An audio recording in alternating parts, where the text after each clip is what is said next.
এই সংসারে জীবনযাপন করার জন্য কিছু জিনিসের প্রয়োজন পড়ে। এমন কিছু আবেগ, এমন কিছু বস্তু আছে যেগুলো তার প্রয়োজন হয়, কিন্তু সব থেকে বেশি যে জিনিসটা তার প্রয়োজন হয় সেটা হলো সম্মানের।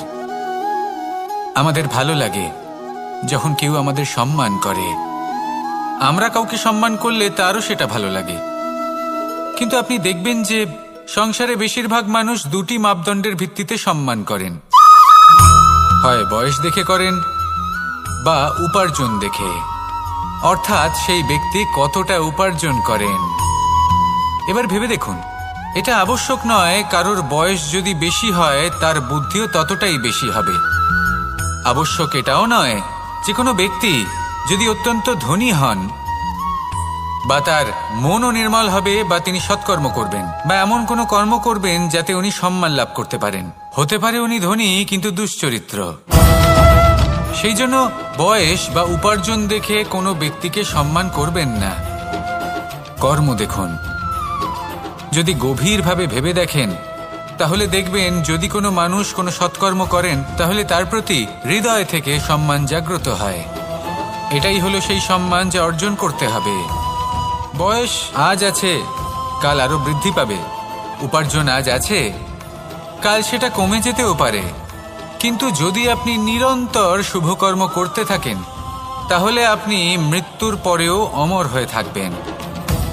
আসুন আমার সাথে ভালোবেসে বলুন, রাধা রাধা। আমাদের জীবনে আমরা যখনই এমন কোনো মানুষের সাথে পরিচিত হই যে বয়সে, পদে এবং আর্থিক দিক থেকে আমাদের থেকে পিছিয়ে, তখন আমরা সবাই খুব হীন নজরে তাদের দিকে দেখি। মনেই করি না যে সেই ব্যক্তির নিজস্ব একটা অস্তিত্ব রয়েছে, তার নিজেরও একটা মাহাত্ম্য রয়েছে। আমাদের মনেই হয় না যে আমাদের সামনে দাঁড়িয়ে থাকার যোগ্যতা আছে তাদের। চলুন আপনাকে একটা প্রশ্ন করি, শূন্যের নিজস্ব মূল্য কোথায়? আপনি বলবেন কিছুই না। শূন্যের আবার নিজস্ব মূল্য কোথায়? কিন্তু যখন এই শূন্যই কোনো সংখ্যার সাথে এসে যুক্ত হয়ে যায়, কোনো অঙ্কের সাথে এসে যুক্ত হয়ে যায়, তখন তার মূল্য অনেক গুণ বৃদ্ধি পায়। অর্থাৎ এই শূন্যের মূল্য অবশ্যই আছে। আর আমাদের জীবনেও এমন কিছু ব্যক্তি থাকেন, তাদের দেখে মনে হয় যে এদের কোনো মূল্যই নেই। কিন্তু যখন এই ব্যক্তি কারোর সাথে এসে জুড়ে যান তখন তার মূল্য সেই ব্যক্তির বৃদ্ধি ঘটায়। এই সংসারে এমন কোনো ব্যক্তি নেই যার কোনো মূল্য নেই। যদি আমরা ধনুকের কথা বলি তাহলে তার জন্য একটি দড়ির প্রয়োজন হয় যেটি প্রত্যঞ্চা হিসেবে ব্যবহৃত হয়। যদি এই প্রত্যঞ্চা না থাকে তাহলে ধনুকের কোনো মূল্যই থাকে না। যদি প্রত্যঞ্চা না থাকে তাহলে ধনুকের অস্তিত্ব অসম্পূর্ণ থেকে যায়। এই সংসারে যে কোনো ব্যক্তি হোক বা যে কোনো বস্তু হোক, প্রত্যেকের নিজস্ব একটি মূল্য আছে। তার সম্মান করুন, সামনে অগ্রসর হন আর আমার সাথে ভালোবেসে বলুন, রাধা রাধা। মানুষের জীবনে উন্নতি লাভ করার জন্য তিনটি স্তম্ভের প্রয়োজন হয়। প্রথম স্তম্ভ শিক্ষা। এই শিক্ষা আমাদের জ্ঞান প্রদান করে। দ্বিতীয় স্তম্ভ ব্যবসা, যার দ্বারা আমরা ধন উপার্জন করি। তৃতীয় স্তম্ভ হলো আমাদের ঈশ্বর, আমাদের ইষ্ট। এনার সাথে যদি আমরা জুড়ে থাকতে পারি তাহলে এমন একটা মানসিক বল আপনি লাভ করবেন যেটা এই সংসারে আর কোথাও পাওয়া সম্ভব নয়। কিন্তু মানুষ অনেক সময় জীবনে এই তিনটি স্তম্ভ লাভ করা সত্ত্বেও সামনে অগ্রসর হতে পারেন না। তখনও জীবনে কঠিন পরিস্থিতি আসতেই থাকে। এমনটা ঠিক কেন হয়? কারণ সে জীবনে এই তিনটি স্তম্ভ লাভ করে নেয়, জীবনে প্রয়োগও করে, কিন্তু তার ভিতের কথা সে ভুলেই যায়। যেমন প্রথম স্তম্ভ অর্থাৎ শিক্ষা। এই শিক্ষার আধার হলো শুভ চেতনা। যদি অন্তরে শুভ চেতনা না থাকে তাহলে এই শিক্ষার কোনো গুরুত্ব থাকে না। দ্বিতীয় স্তম্ভ ব্যবসা। পরিশ্রম করে উপার্জন করতে হবে, এই কথাটা আমরা সবাই জানি এবং সবাই চেষ্টাও করি। কিন্তু ব্যবসা করতে করতে আমরা এটা ভুলে যাই আমাদের ব্যবহার কেমন হয়ে পড়েছে। এই ব্যবহার যদি শুভ হয় তাহলে আমাদের উপার্জন আস্তে আস্তে একটা স্থির জায়গায় এসে পৌঁছবে। এবং তৃতীয় স্তম্ভ আমাদের ভগবান, যদি ওনার শরণে আপনি যেতে চান তাহলে তার পূর্বে নিজের মা বাবাকে সেবা করুন, তাদের যত্ন করুন, তাদেরকে ভালোবাসুন, কারণ ওনারাই হলেন এই সংসারে আপনার সবথেকে বড় ইষ্ট। তাহলে 3 স্তম্ভের সাথে সাথে তাদের আধারকেও নিজের জীবনে প্রাধান্য দিন। কোনো সমস্যা আসবে না, জীবনে একের পর এক উন্নতি করবেন এবং এই মন প্রসন্ন হয়ে বলবে রাধা রাধা। সুখ, দুঃখ এবং শক্তি, এই 3 হলো এই সংসারের ত্রিদেবের মতো। আমাদের জীবনে যা কিছু ঘটছে এই 3টির ভিত্তির উপরেই হচ্ছে। আসলে এই সংসারের একটা নিয়ম আছে, যখনই আপনি কিছু লাভ করেন এই সংসার আপনার পরীক্ষা নেয়। এটা জানার জন্য আপনার পরীক্ষা নেয় যে আপনি যা কিছুই লাভ করেছেন আপনি কি আদৌ সেটার যোগ্য কিনা। ঠিক সেইভাবেই এই সুখ, দুঃখ এবং শক্তি আপনার পরীক্ষা নিয়ে থাকে। যখন সুখ আসে তখন সে আপনার পরীক্ষা নেয় যে আপনার মধ্যে অহংবোধ জাগ্রত হয়নি তো। যদি অহংবোধ চলে আসে তাহলে সুখ সেখানেই সঙ্গ ত্যাগ করে। দুঃখ আপনার ধৈর্যের পরীক্ষা নিতে থাকে, আর যদি আপনার মধ্যে ধৈর্য না থাকে তাহলে এটা আপনাকে আরো বেশি দুঃখের গভীর অন্ধকারে ঠেলে দেবে। সেখানে শক্তি পরীক্ষা নেয় আপনার বিনম্রতার। যদি আপনি বিনম্র না হন তাহলে হয় এই শক্তি আপনার সঙ্গ ত্যাগ করবে, নয় এই শক্তি বিনম্রতার অভাবে আপনার পতনের কারণ হতে পারে। এই সংসারে যে কোনো ব্যক্তি যিনি এই পরীক্ষায় উত্তীর্ণ হয়ে থাকেন এই জীবনে তিনি সাফল্য লাভ করেন। আসুন আমার সাথে ভালোবেসে বলুন রাধা রাধা। ভয়ের সাথে আমরা সবাই পরিচিত, কষ্ট আমরা সবাই পেয়েছি। কখনো কখনো আমরা অসুস্থ হয়ে পড়ি, আর এমন সময় হলে মাতার মমতা, কখনো বাবার স্নেহ, কখনো বন্ধুদের পাশে থাকার অনুভূতি আমাদের রোগ নিরাময়ে সাহায্য করে। কখনো যদি আমরা নিরাশ হয়ে পড়ি, তখন যদি আমাদের কোনো আপনজন আমাদের দুটো ভালো কথা বলে তখন আমাদের মনোবল বেড়ে যায়। ঠিক তেমন সংসারের এই রঙ্গমঞ্চে যদি আপনি পীড়িত অনুভব করেন, কিছু শুভ কথা আলোচনা করুন, কিছু স্তুতি গান করুন, কিছু মুহূর্তের জন্য হলেও নিজের ইষ্টদেবের কথা স্মরণ করুন আর প্রার্থনা করুন। সাহস বাড়বে, শক্তিও বৃদ্ধি পাবে এবং সামনে এগিয়ে চলার পথও দেখতে পাবেন। তখন এই মন প্রসন্ন হয়ে বলবে রাধা রাধা। মানুষের জীবনে উন্নতি লাভ করার জন্য 3টি স্তম্ভের প্রয়োজন হয়। প্রথম স্তম্ভ শিক্ষা, এই শিক্ষা আমাদের জ্ঞান প্রদান করে। দ্বিতীয় স্তম্ভ ব্যবসা, যার দ্বারা আমরা ধন উপার্জন করি। তৃতীয় স্তম্ভ হলো আমাদের ঈশ্বর, আমাদের ইষ্ট। এনার সাথে যদি আমরা জুড়ে থাকতে পারি তাহলে এমন একটা মানসিক বল আপনি লাভ করবেন যেটা এই সংসারে আর কোথাও পাওয়া সম্ভব নয়। কিন্তু মানুষ অনেক সময় জীবনে এই 3টি স্তম্ভ লাভ করা সত্ত্বেও সামনে অগ্রসর হতে পারেন না। তখনও জীবনে কঠিন পরিস্থিতি আসতেই থাকে। এমনটা ঠিক কেন হয়? কারণ সে জীবনে এই 3টি স্তম্ভ লাভ করে নেয়, জীবনে প্রয়োগও করে, কিন্তু তার ভিতের কথা সে ভুলেই যায়। যেমন প্রথম স্তম্ভ অর্থাৎ শিক্ষা, এই শিক্ষার আধার হলো শুভ চেতনা। যদি অন্তরে শুভ চেতনা না থাকে তাহলে এই শিক্ষার কোনো গুরুত্ব থাকে না। দ্বিতীয় স্তম্ভ ব্যবসা, পরিশ্রম করে উপার্জন করতে হবে, এই কথাটা আমরা সবাই জানি এবং সবাই চেষ্টাও করি। কিন্তু ব্যবসা করতে করতে আমরা এটা ভুলে যাই আমাদের ব্যবহার কেমন হয়ে পড়েছে। এই ব্যবহার যদি শুভ হয় তাহলে আমাদের উপার্জন আস্তে আস্তে একটা স্থির জায়গায় এসে পৌঁছবে। এবং তৃতীয় স্তম্ভ আমাদের ভগবান, যদি ওনার শরণে আপনি যেতে চান তাহলে তার পূর্বে নিজের মা বাবাকে সেবা করুন, তাদের যত্ন করুন, তাদেরকে ভালোবাসুন, কারণ ওনারাই হলেন এই সংসারে আপনার সবথেকে বড় ইষ্ট। তাহলে 3 স্তম্ভের সাথে সাথে তাদের আধারকেও নিজের জীবনে প্রাধান্য দিন। কোনো সমস্যা আসবে না, জীবনে একের পর এক উন্নতি করবেন এবং এই মন প্রসন্ন হয়ে বলবে রাধা রাধা। সুখ, দুঃখ এবং শক্তি, এই 3 হলো এই সংসারের ত্রিদেবের মতো। আমাদের জীবনে যা কিছু ঘটছে এই 3টির ভিত্তির উপরেই হচ্ছে।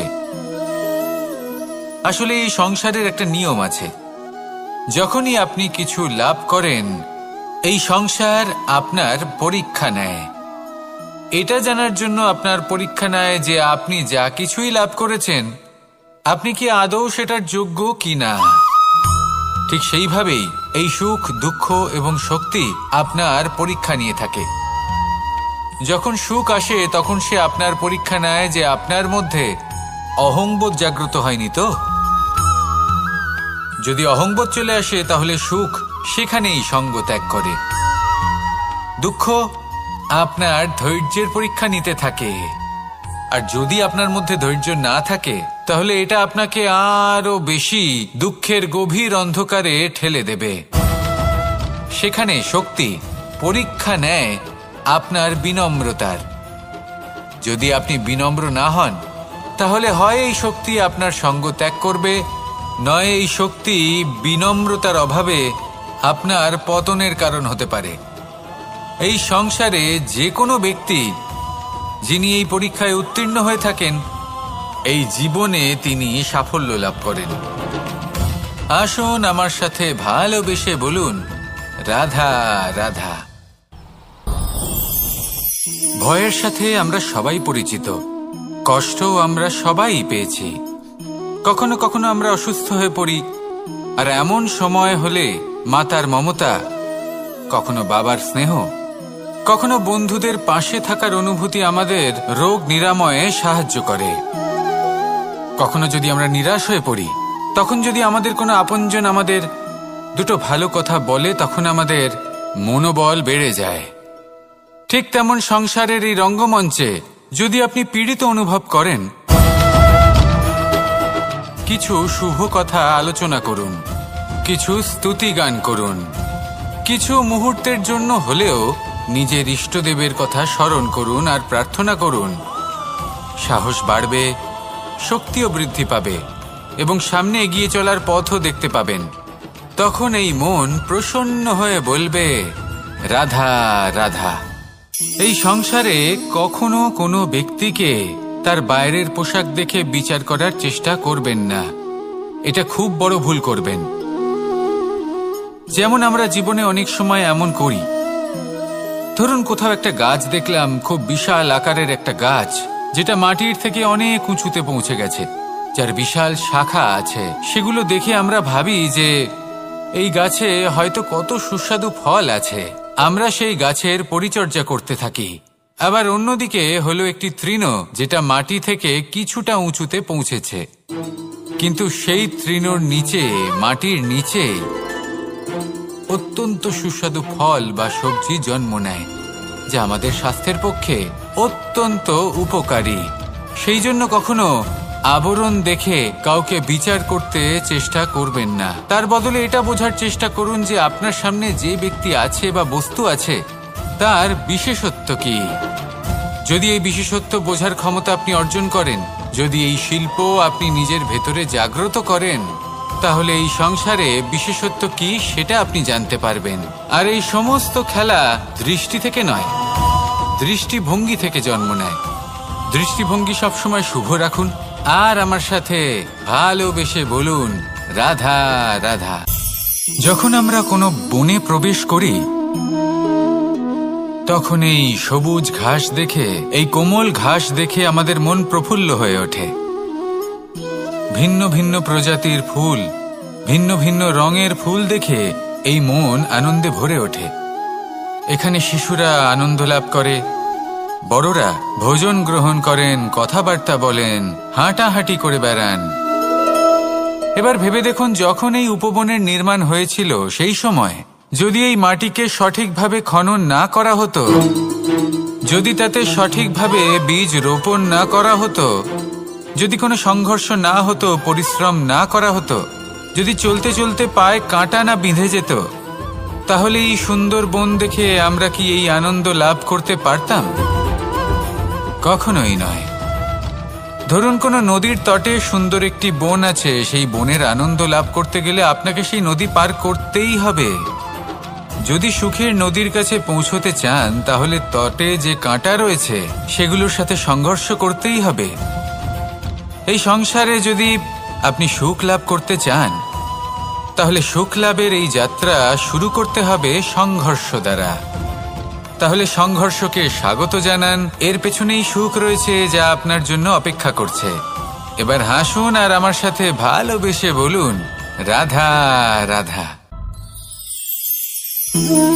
মানুষ সুখী জীবনযাপনের প্রতি এতটাই অভ্যস্ত হয়ে পড়ে যে একটা ছোট্ট সমস্যা এলেই সে সবার থেকে সাহায্য চাইতে শুরু করে দেয়। সে সাহায্য লাভও করে এবং সেই সংকট থেকে সে বেরিয়েও আসে। কিন্তু এই সাহায্য কিছু মুহূর্তের, আর কিছু মুহূর্তের হলো এই দুঃখ। এই দুই মুহূর্তের সাহায্যের জন্য আজীবন আপনি তার কাছে ঋণী হয়ে থাকেন। আর মানবিকতার খাতিরে আপনার মনে কৃতজ্ঞতা জেগে ওঠে, আর সেই কৃতজ্ঞতা বোধ হলো যে আপনি কখনো সেই ব্যক্তিকে ছাপিয়ে যেতেই পারবেন না। সেই জন্য জীবনে সবসময় চেষ্টা করবেন নিজেকে প্রস্তুত রাখতে সেই সব সমস্যার জন্য, সেই সব বাধার জন্য যেগুলো আপনার জীবনে আসতে পারে। ততক্ষণ সাহায্য চাইবেন না যতক্ষণ না অন্য কোনো পথ না থাকছে।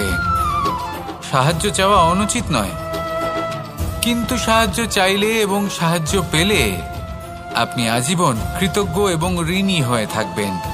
আর তারপর একদিন আপনি পরিবর্তন দেখতে পাবেন যে কিভাবে আপনি ছোট ছোট সমস্যার জন্য সাহায্য না চেয়ে বড় বড় সমস্যার সম্মুখীন হতে প্রস্তুত হয়ে গেছেন।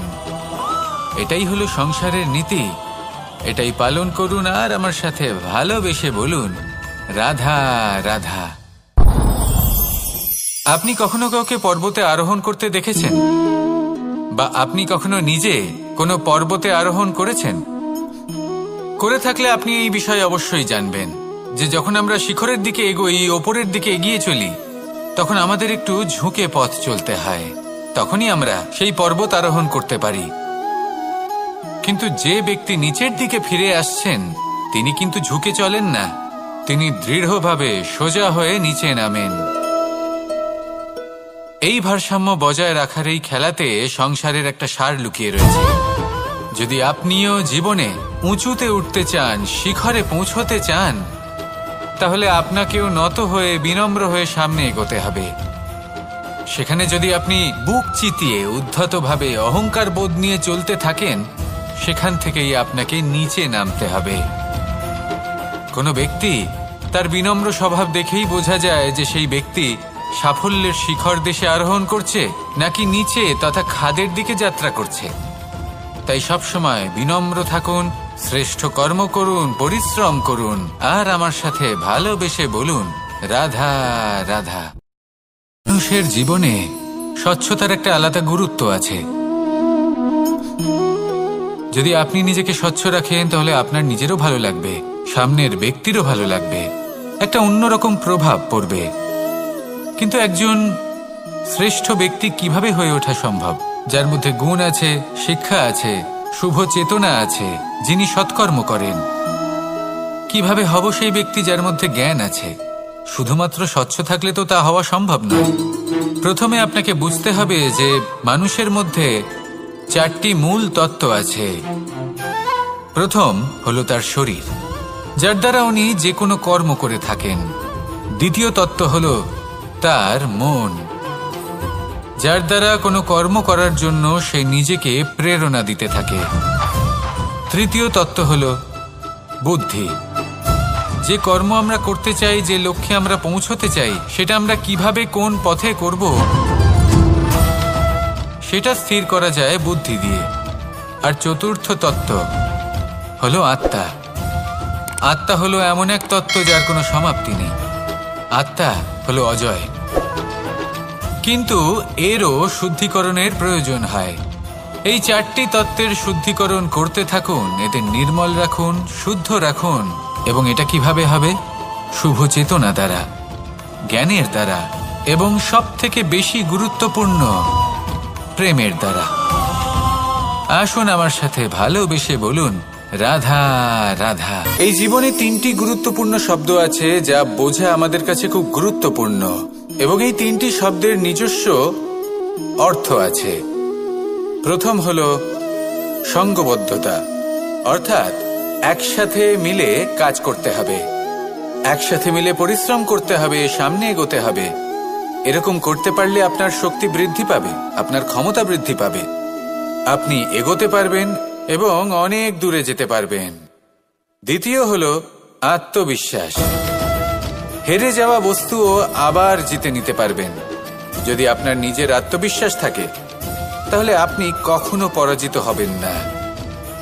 এবং তৃতীয় হলো অহংকার।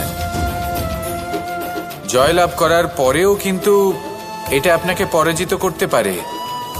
সেই জন্য জীবনে সঙ্গবদ্ধ হন, আত্মবিশ্বাস রাখুন, কিন্তু কখনোই অহংকার করবেন না। এই অহংকার আপনার থেকে সব কিছু কেড়ে নিতে পারে। এই অহংকারের জন্যই মথুরাপতি কংস নিজের পতনের দিকে অগ্রসর হয়েছিলেন। এই অহংকারকে ত্যাগ করুন আর আমার সাথে ভালোবেসে বলুন, রাধা রাধা।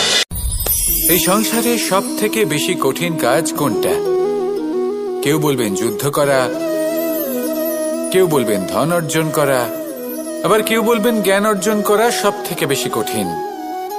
এবার প্রত্যেক ব্যক্তির নিজস্ব অভিজ্ঞতা আছে আর সেই অনুসারে তার নিজস্ব একটা উত্তর আছে। সাধারণভাবে দেখতে গেলে এই সংসারে সব থেকে কঠিন হলো তপস্যা করা, অর্থাৎ সব কিছু ত্যাগ করে তপস্যায় নিজেকে বিলীন করে দেওয়া। এবার এর থেকে বেশি কঠিন এই সংসারে আর কি বা হতে পারে? এই সংসারে, এই সমাজে, নিজের পরিবারের মধ্যে থেকেও ধৈর্য ধরে সামনে অগ্রসর হওয়া, এটা হলো সব থেকে কঠিন কাজ।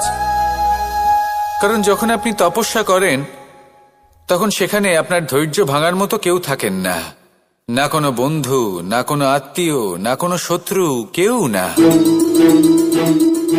কিন্তু যখন আপনি এই সমাজে, এই পরিবারে থাকেন, কোনো না কোনো ব্যক্তি এসে আপনার ধৈর্যের বাঁধ ভেঙে দেওয়ার ক্ষমতা রাখেন।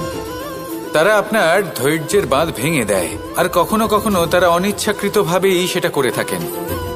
কারণ তাদের মানসিকতা আপনার থেকে আলাদা, তাদের কর্ম আপনার থেকে আলাদা, তাদের দৃষ্টিভঙ্গি আপনার থেকে আলাদা, জীবন যাপন আপনার থেকে আলাদা।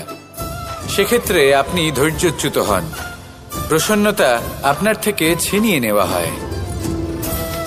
সেই জন্য এই সংসারে, এই পরিবারের থেকেও ধৈর্য ধরে সামনে অগ্রসর হওয়া কোনো পর্বতের শিখরে গিয়ে তপস্যা করার থেকেও অনেক বেশি কঠিন। আর যে ব্যক্তি এই সমাজেই, এই পরিবারে, সেই সকল মানুষের মধ্যে থেকে গিয়েও ধৈর্য ধরে অগ্রসর হতে থাকেন, যারা এই কাজটা শিখে নিতে পারেন, তারাই কিন্তু জীবনে আনন্দ লাভ করতে পারেন। এই ধৈর্যই শেষে আপনার জীবনে প্রসন্নতা বহন করে আনবে। তাই ধৈর্য ধরে জীবনের পথে অগ্রসর হন আর আমার সাথে ভালোবেসে বলুন, রাধা রাধা। আমরা যখনই কোনো গাছের চারা রোপণ করি তখন সবার আগে পরীক্ষা করে দেখি যে যেখানে আমরা চারা রোপণ করতে চলেছি সেখানকার মাটি আদৌ উর্বর কিনা, সেই মাটি সেই চারাকে বাড়তে সাহায্য করবে কিনা। যখন একটা চারা রোপণের আগে আমরা এত কিছু ভাবতে পারি, তাহলে কাউকে বিশ্বাস করার আগে আমরা কেন ভাবি না? জীবনে কখনো এই বিশ্বাসরূপী চারা কোথাও রোপণ করার আগে বোঝার চেষ্টা করুন যে যার উপর আপনি বিশ্বাস করতে চলেছেন সে কি আদৌ আপনার বিশ্বাসের যোগ্য কি না। ভেবে দেখুন সেই ব্যক্তি ভবিষ্যতে গিয়ে আপনার বিশ্বাস ভাঙতে পারে কি না। এটাও ভেবে দেখুন যে যাকে আপনি বিশ্বাস করতে চলেছেন তাকে আপনি বিশ্বাস করলে নিজের জীবনের উদ্দেশ্যে আপনি অগ্রসর হতে পারবেন কি না। আর তার জন্য প্রয়োজন সঠিক সিদ্ধান্ত, পরখ করা, কোনটা উচিত কোনটা অনুচিত সেটা বোঝা। আর তাতে কিন্তু আপনি সন্দেহবাতিক হবেন না। তাতে আপনি আরো নিপুণ হয়ে উঠবেন। তাই যদি আপনি নিপুণ হয়ে উঠতে চান তাহলে বোঝার চেষ্টা করুন, পরখ করে দেখুন কোনটা উচিত কোনটা অনুচিত বুঝুন, আর বিশ্বাস তখনই করুন যখন আপনি 100% নিশ্চিত হবেন যে সে বিশ্বাসের যোগ্য।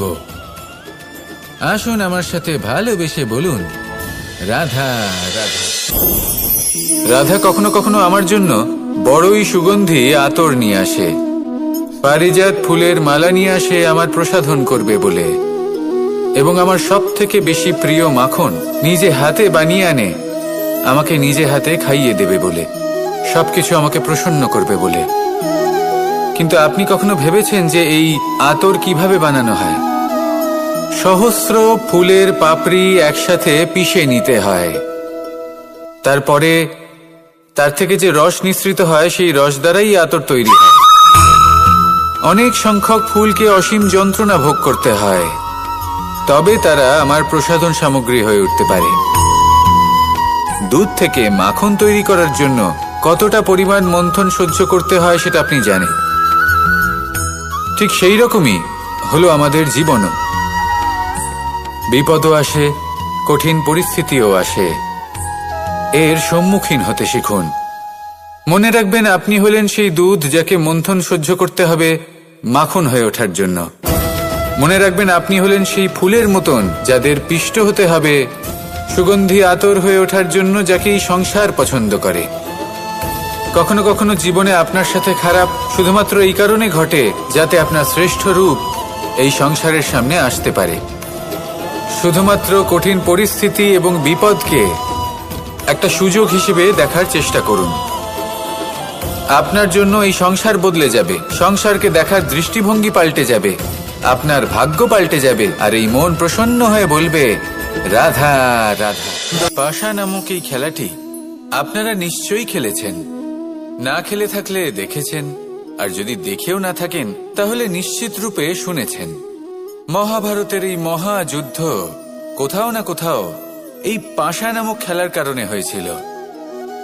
পাশার এই বিচিত্র খেলা, দান, এইসবের কারণে কেউ নিজের মাথায় রাজ মুকুট পরিধান করেছিলেন, আবার সেখানে পরাজিত হওয়ার জন্য কাউকে বনবাসও ভোগ করতে হয়েছিল। কিন্তু এই খেলা সমাপ্ত হওয়ার পরে সমস্ত ঘুঁটি আর এই পাশার ছক একই পুটলিতে স্থান পেল। এটাই হলো আমাদের জীবন। এই সংসারে আমরা জয় পরাজয়ের বিষয়ে এতটাই ভাবি, এত চিন্তা করি যে এই জীবনের খেলার আনন্দটাই উপভোগ করতে পারি না। আর অবশেষে কি হয়? কেউ জয়ী হন, কেউ পরাজিত হন, কিন্তু দুজনেই একই স্থানে পৌঁছে যান। প্রত্যেক ব্যক্তি মৃত্যুর পরে একটি নির্দিষ্ট স্থানেই পৌঁছতে বাধ্য, কিন্তু ততক্ষণ এই জীবন, এই খেলা, তার আনন্দ উপভোগ করুন। এই সংসারে সেই ব্যক্তি শ্রেষ্ঠ স্থানে পৌঁছতে পেরেছেন যিনি এই সংসারকে প্রকাশ প্রদান করেছেন, যিনি কখনো জয় পরাজয় এ বিষয়ে ভাবেননি, শুধু এই জীবনের খেলার আনন্দ উপভোগ করেছেন। এটাই আপনিও করুন, আর আমার সাথে ভালোবেসে বলুন, রাধা রাধা। প্রত্যেক মানুষ নিজের জীবনে দুঃখ অনুভব করেন। প্রত্যেকের দুঃখ আলাদা হতে পারে। কারোর মনে এই দুঃখ থাকে যে সে তার বাবা মায়ের সব ইচ্ছে পূরণ করতে পারেননি। কেউ এটা ভেবে দুঃখ পান যে সে চিরকাল সদাচার করেছেন, সৎকর্ম করেছেন, কিন্তু তাও তাকে দুরাচারী বলে মনে করা হয়। কেউ এটা ভেবেও দুঃখ পান যে তার সামনে যে ব্যক্তি রয়েছেন তার চোখে তিনি শত্রু হয়ে উঠেছেন বা দুষ্ট হয়ে উঠেছেন, যেখানে তিনি হয়তো কোনো অনুচিত কাজই করেননি। এবার এই সমস্ত বিষয় নিয়ে ভেবে নিজের ব্যক্তিত্ব নিয়ে সন্দেহ প্রকাশ করবেন না। যদি নিজের ব্যক্তিত্ব নিয়ে কোনো সন্দেহ থেকে থাকে তাহলে কর্ম সংক্রান্ত প্রশ্ন করুন যে আপনি যা করেছেন তাতে কি উচিত ছিল, কি অনুচিত ছিল। যেটা প্রয়োজন সেটা এটা বোঝার যে আপনার অন্তর্মন, আপনার বিবেক আপনাকে কি বলছে, আর আপনার অন্তর্মন আর আপনার বিবেক আপনাকে যেটা করতে বলবে শুধু সেটাই করুন। আর তারপরে এই সংসার কি বলবে, কি ভাববে সেসব নিয়ে ভাবতে যাবেন না, কারণ এই সংসার তো ঈশ্বরকেও প্রশ্ন করে থাকে, ঈশ্বরকেও দোষী মনে করে। কখনো কখনো যখন কোনো ঘটনা মানুষের ইচ্ছা অনুযায়ী ঘটে না, তখন মানুষ এটা বলে যে হে ঈশ্বর, আপনি আমার পাশে থাকলেন না, আপনি বড়ই কঠোর, এটা আপনার দোষ। যেখানে বেশিরভাগ সময় হয়তো সে নিজেই নিজের কর্মফল ভোগ করছে, আর কখনো কখনো ঈশ্বর হয়তো তার জন্য আরো ভালো কোনো পরিকল্পনা করে রেখেছেন, কিন্তু মানুষ এটা বুঝতে পারে না। তাই দিনের শেষে যেটা প্রয়োজন সেটা হলো নিজের মনের কথা বুঝতে হবে। আপনার বিবেক কি বলছে শুধু সেটাই করুন, আর সামনে এগোতে থাকুন। আমার সাথে ভালোবেসে বলুন, রাধা রাধা। পরিবর্তন, এটা হলো সৃষ্টির অমূল্য নিয়ম। এই সংসারে সবকিছু সময়ান্তরে পরিবর্তিত হয়, এই সময়ও পরিবর্তিত হয়। পরিবর্তন চিরকাল হয়ে এসেছে আর চিরকাল হতে থাকবে, কিন্তু এবার আমরা সেই পরিবর্তন কিভাবে লাভ করব যেটা আমাদের প্রয়োজন, যেটা আমরা চাই। আমরা জীবনে বিকাশ চাই। এই বিকাশ কিভাবে লাভ করতে পারি? এই প্রকৃতি কিন্তু আমাদের অত্যন্ত উত্তম উদাহরণ দিয়ে বুঝিয়েছে। একটি বিন্দুর উদাহরণ দিয়েছে যা ভবিষ্যতে একটা বিশাল নদীর আকার ধারণ করে। এটা কিভাবে হয়? মেঘ থেকে একটি বিন্দু ঝরে পড়ে সেই পর্বতের ওপর যেখানে হিম আছে। সেই হিমের সংস্পর্শে আসা মাত্র সেই বিন্দুর সাথে আরো বেশ কিছু বিন্দু যুক্ত হয়, তারপর তারা অগ্রসর হয়, আরো কিছু বিন্দু যুক্ত হয়, আস্তে আস্তে একটা ক্ষীণ ধারার রূপ ধারণ করে, এবং সেটাই ভবিষ্যতে আরো এগোতে থাকে। অনেকটা যাওয়ার পর যখন অনেক সংখ্যক বিন্দু একসাথে যুক্ত হয়, তখন সেটা বিশাল নদীর আকার ধারণ করে। এবার আমরা মানুষ বলে আমাদের সাথে এই নিয়মের অন্যথা হয় তা নয়। আমরাও এই প্রকৃতির অংশ, আমাদের ক্ষেত্রেও একই নিয়ম প্রযোজ্য। যখন পরিশ্রম করে অনেক সংখ্যক বিন্দু আমরা একত্রিত করব, তখনই পরিবর্তনের নদী প্রবাহিত হবে। প্রয়োজন হল নিরন্তর পরিশ্রম করা এবং ধৈর্য ধরা। এটা করতে থাকুন, জীবনে সবকিছু লাভ করতে পারবেন, কারণ প্রকৃতি আমাদের এটাই শিখিয়েছে, আর আমরা এই ব্রহ্মরই একটি অংশ, যার দ্বারা এই ব্রহ্মাণ্ড নির্মিত। আসুন আমার সাথে ভালোবেসে বলুন, রাধা রাধা। কখনো এই প্রকৃতির দিকে তাকিয়ে থাকবেন। এই প্রকৃতি অনেক ধরনের শিক্ষা দেয়। কোনো একটা গাছকে দেখুন কিভাবে সে মাটি থেকে জল শুষে নেয়। সে ঝড় হোক বা হোক কড়া রোদ, সব সহ্য করে এবং অবশেষে সে ফল ধারণ করে। আর সেই ফল উৎপন্ন করার পরে সে ফল কিন্তু সে নিজে গ্রহণ করে না, এই সংসারকে প্রদান করে, যাতে পশু পাখি মানুষ তারা এই ফল গ্রহণ করে শক্তিশালী হয়ে উঠতে পারে, সুস্থ থাকতে পারে। সেভাবেই নদী, সরোবর এরা নিজেরাও কিন্তু নিজেদের জল গ্রহণ করে না, মাটিকে প্রদান করে, পশু পাখিকে প্রদান করে। সূর্য নিজেও নিজের জন্য প্রজ্বলিত হয় না, সে প্রকাশ ছড়িয়ে দিতে চায় আমাদের সবার কাছে, সে আলো পৌঁছে দিতে চায়। এই প্রত্যেকের কর্মে পরমার্থ নিহিত আছে, আর সেই জন্যই এদের সকলকে পুজো করা হয়। তাই মনে রাখবেন, আপনার কাছে জীবন যাপনের অতিরিক্ত যা কিছুই আছে তা পরমার্থের জন্য। তাহলে তার সদ্ব্যবহার করুন, আর আমার সাথে ভালোবেসে বলুন, রাধা রাধা। আমরা প্রত্যেকেই অবশ্যই এমন সময় দেখেছি যখন অনেকগুলো সমস্যা একসাথে আমাদের জীবনে এসে পড়ে। সমস্যা আমাদের প্রত্যেকের জীবনেই থাকে, আমরা তার সমাধান খুঁজতে চেষ্টা করি, কখনো সমাধান খুঁজে পাই, আবার কখনো যতই চেষ্টা করি না কেন কোনো সমাধান খুঁজেই পাই না। আর যখন এটা হয় তখন মানুষ অত্যন্ত বিচলিত হয়ে পড়েন। নিজের আত্মীয় স্বজন, নিজের বন্ধু বা সংসার, এদের ওপরে এই দোষ চাপিয়ে দেন যে এদের জন্যই এই সমস্যা এসেছে। এবার যদি আমি আপনাকে কোনো পরামর্শ দিই, তাহলে এটাই বলবো যে দৃষ্টিভঙ্গি পাল্টে দেখুন। এই দৃষ্টিভঙ্গি দিয়ে দেখুন যে এই সংসারে যে সমস্যায় আসুক না কেন তার জন্য কেউ দোষী নয়, না আপনি না অন্য কেউ। এই পুরো খেলাটাই আপনার মানসিকতা, আপনার দৃষ্টিভঙ্গির, আপনার মনের। কিভাবে বোঝাচ্ছি? যখন আমাদের মন শক্ত থাকে তখন কঠিন থেকে কঠিনতর পরিস্থিতিও আমাদের জীবনে খুব বেশি হলে প্রতিস্পর্ধা হয়ে থেকে যায়। সেখানে যদি আমাদের মন দুর্বল থাকে তখন অল্প কঠিন পরিস্থিতিও আমাদের কাছে খুব বড় সমস্যা হয়ে যায়, তাই না? একটা শক্ত মন কঠিন পরিস্থিতিকে প্রতিস্পর্ধা হিসেবে দেখে আর তার মধ্যে ওটা সুযোগ খুঁজে নেয়। আমাদের শুধু এটাই করতে হবে। এই সংসারে অন্য কাউকে দোষী মনে করলে আপনার সমস্যা দূর হয়ে যাবে না। সেই জন্য এই সংসারকে দোষ দেওয়ার বদলে এই সমস্যার মূলে চলে যান, সেটাকে বুঝুন, নিজের এই মনকে শক্ত করে তুলুন। যদি আপনার মন শক্তিশালী হয় তাহলে এই সংসারে অনেক বড় বড় কঠিন থেকে কঠিনতর পরিস্থিতিও যদি আসে, আপনার জীবনে যতই বড় বড় সমস্যা আসুক না কেন আপনার লক্ষ্য লাভে বাধা দিতে পারবে না। আসুন আমার সাথে ভালোবেসে বলুন, রাধা রাধা। আমরা সবাই পাথর দেখেছি, পর্বতও দেখেছি, শুকনো পাতাও দেখেছি, শ্যামল বনানীও দেখেছি।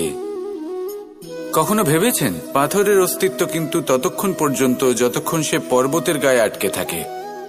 যখন সেই পর্বত থেকে সেই পাথর ভিন্ন হয়ে যায় ও নিজের অস্তিত্ব হারিয়ে ফেলে। আস্তে আস্তে কখনো পাথর কেটে বা কখনো পিষ্ট হয়ে সেই পাথর আস্তে আস্তে মাটিতে পরিণত হয় এবং পূর্ণরূপে নিজের অস্তিত্ব হারিয়ে ফেলে। এটাই পাতার সাথেও হয়। এই পাতা যতক্ষণ গাছের ডালের সাথে যুক্ত ততক্ষণ তার অস্তিত্ব থাকে। যখনই ডাল থেকে বিচ্ছিন্ন হয় সেও নিজের অস্তিত্ব হারিয়ে ফেলে। আর এটাই আমাদের সাথেও হয়। যতক্ষণ আমরা নিজেদের আপনজনের সাথে যুক্ত থাকি আমাদের অস্তিত্ব বজায় থাকে। যখন আপনজনদের সাথে সম্পর্ক ছিন্ন করি তখন আমরাও আমাদের অস্তিত্ব হারিয়ে ফেলি। এবার এই সংসারের প্রত্যেক ব্যক্তি স্বতন্ত্র থাকতে চান, আর অনেক ব্যক্তি স্বতন্ত্র থাকবেন বলে আপনজনদের দূরে করে দেন আর তাদের সাথে এই সম্পর্ক ছিন্ন করেন। এটা কি সত্যি প্রয়োজন? আপনজনদের সাথে সম্পর্ক ছিন্ন করে নিজের অস্তিত্ব হারিয়ে ফেলা প্রয়োজনীয়, নাকি আপনজনদের সাথে সম্পর্ক বজায় রেখে নিজেদের স্বতন্ত্র করে রাখা সেটা আবশ্যক?